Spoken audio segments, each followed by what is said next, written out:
In a small, quiet village surrounded by giant mountains, there lived a boy named Thomas.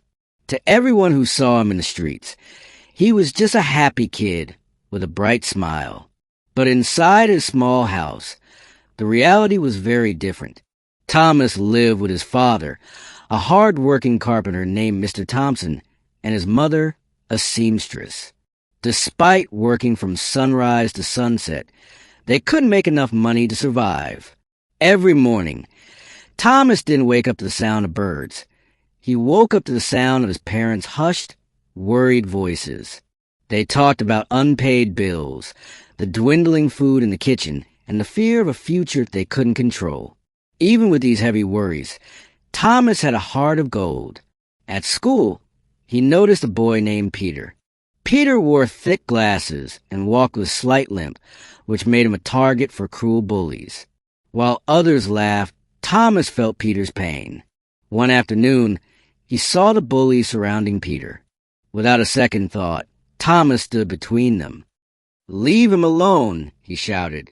From that day, Thomas became Peter's shield, walking him to school every day.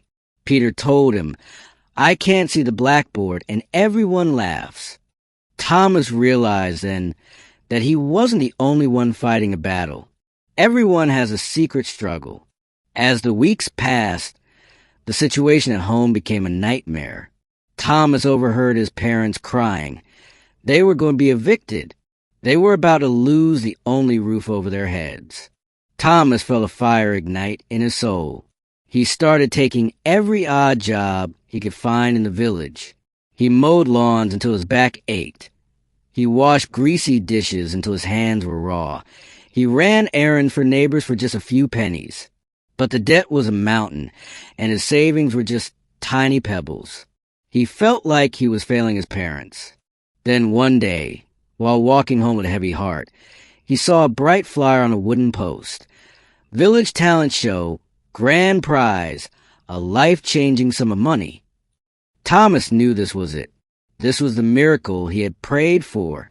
He rushed home to tell his parents, but they were hesitant. They didn't want him to face the pain of losing again.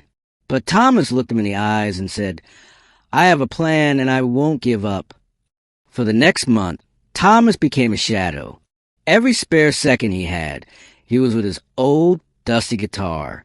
He practiced until his fingertips were bruised and bleeding. He wasn't just learning notes. He was pouring his sorrow, his hunger, and his love for his family into the strings.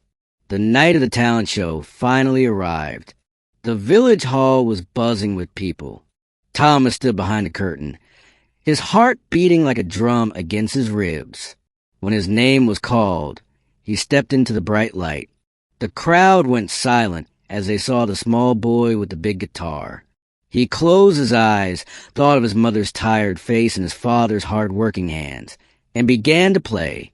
The music wasn't just a melody. It was a cry for help. His voice was raw with emotion, echoing through the hall.